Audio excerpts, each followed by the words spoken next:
We just got in a few hours ago from a red eye, so I'm going to try to make some sense as I'm speaking. But it's a good trip out to Hawaii. Played 3 teams that will all probably be in the NCAA tournament. One top 10 team, and it's a good way to start the season. We're excited about being home and playing 2 more NCAA tournament teams. San Diego, I think, I don't know, they're a top 20 team or something.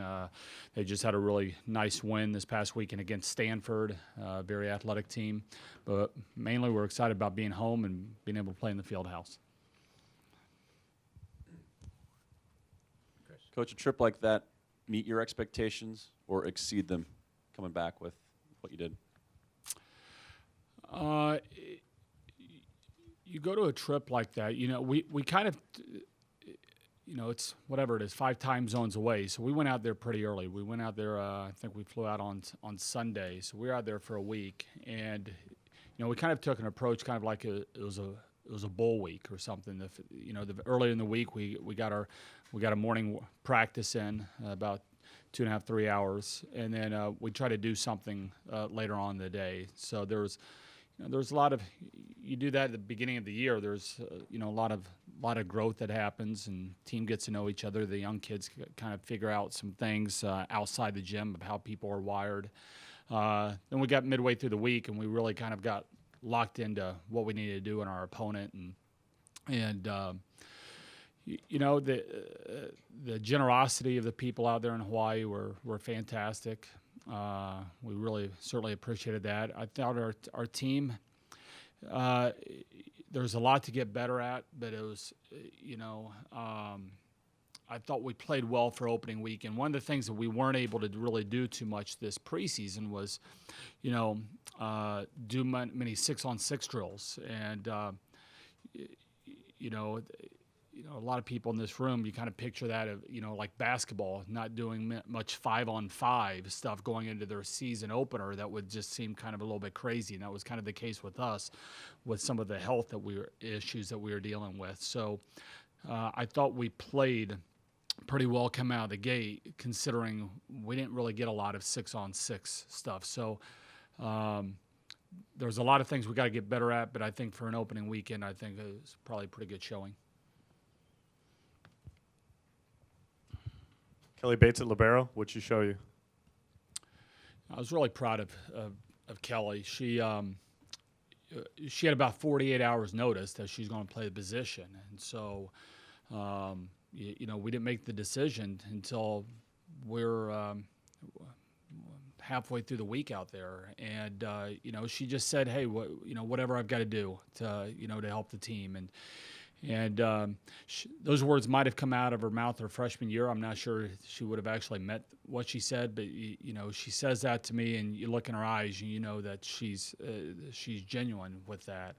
And I thought she owned the position. I thought she played really, really well. It's difficult from when you're an attacker and you're finishing plays. There's a lot of it. When you're terminating the play, she gets pretty fired up, jumps around all over the place. But now you're libero. You're not terminating plays in a positive way. You're setting things up for other people, and that's a totally different mindset. And I thought she handled that really well. I thought she played great. I have no idea how long. She may continue to play that this weekend and on in the future. We may go a different direction and get her back in the front row. I don't know, but I thought for an opening weekend against 3 really quality opponents, I thought she owned it. Kelly, nice to have some diversity and some options maybe you didn't have last year, or more than you had potentially last year, the year before? We do.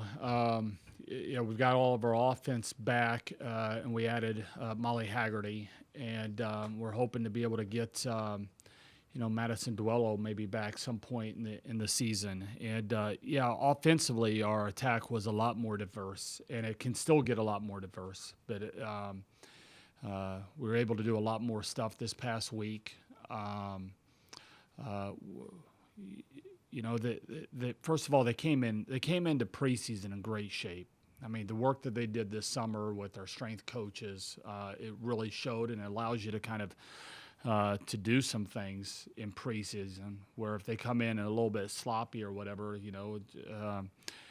maybe you've got to spend your energies elsewhere in preseason. But they came in ready to work, and there's some talent there that are able to do more than one thing. And so, yeah, I like the versatility of our players. I know I'm stumbling right now. I'm really trying to hang in here. Coach, I know Molly Hagerty comes in with a pretty impressive resume. How impressed were you with her? And also, what was the coolest thing about Hawaii?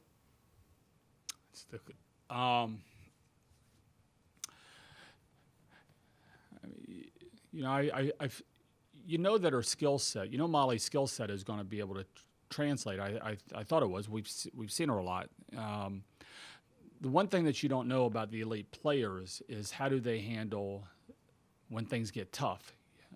That's when the adversity hits, or when because you're playing against some balls that you're used to getting that are terminated aren't, and you really start seeing how gritty they are, or how resilient they are. She had an opening match that was really, really good, and then her second match, offensively, she probably got blocked more in 2 hours than she had in her last 2 years as an athlete. What I learned about her from then is the other parts of her game didn't drop, and that was really cool. That serving was on, defensively she was on, she was passing really well. So this one part of her game that she's just getting, nothing was going her way, and the other parts were rock solid. That's a veteran move there from her. That really stood out to me. And then to bounce back on that third night and whatever she hit, over 600, with no attack errors against a really good defensive team in Kansas State. I mean, it's ridiculous to expect that from anybody. So, yeah, I thought she had we learned a lot about her resiliency and her toughness this past weekend. What was the coolest thing about Hawaii? Man, I don't know. We took the team to Pearl Harbor. That was cool. That was cool to see her play. They went on a catamaran and got in the water and everything else. I didn't do that. I left my Speedo back at home. Sorry about that visual.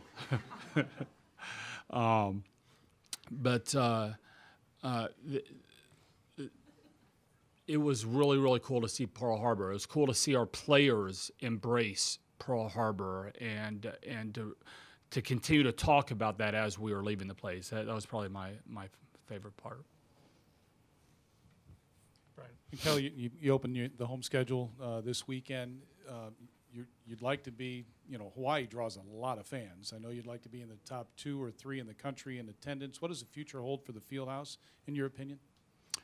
They're second in attendance right now. We're third in the country, so let's continue to hunt them down, I would guess. I think both fan bases are unbelievable. We just got into our new locker room a couple hours ago. We just took our team down there, and it is amazing. I mean, it's got to be up there as one of the best in the country. I mean, it blew me away. It was cool to get off the plane and drive here on the bus and get off and to walk right in there and see that. Hopefully this is the year that we're able to sell out every one of our matches. We sold out about half of them last year, and I know season ticket sales are up even higher, and hopefully both of our matches this weekend, hopefully it's a start that those are both sellouts. Hopefully that we continue to the students continue to come. I think we've gotten more and more students every year. Hopefully they're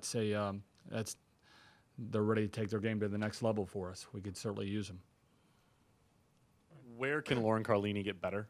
Because probably to us, she's as good as it gets, but you obviously have a more trained eye to that. Lauren was really good this weekend. I mean, she's wow. Her consistency with her location. She's more physical.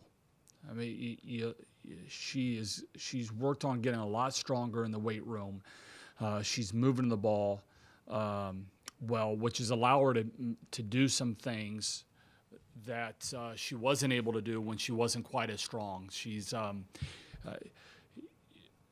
when she's on the run and making plays, she's able to do, her range is even wider than what it was. And that's really where the exceptional setters kind of separate themselves from between the good and the greats. The good setters can make all the sets when they're kind of standing still, or they're in their I guess their pocket, if you will. But when they're on the run and one option and two option passes, what are they able to do then? She is really good at that. It never really felt like we were out of system all week. And our passing was solid, but she was getting us, we weren't saving any balls for 3 matches. I would say that's a big difference. Her blocking is getting a lot better, and it's after one weekend, it looks like she's got her mojo back behind the service line. She had a tough year serving a year ago. She didn't have the confidence as she did behind the service line she had 2 years ago. She served the ball really, really well this past weekend. Anything else for Coach? Thanks, guys. All right, thanks, Kelly.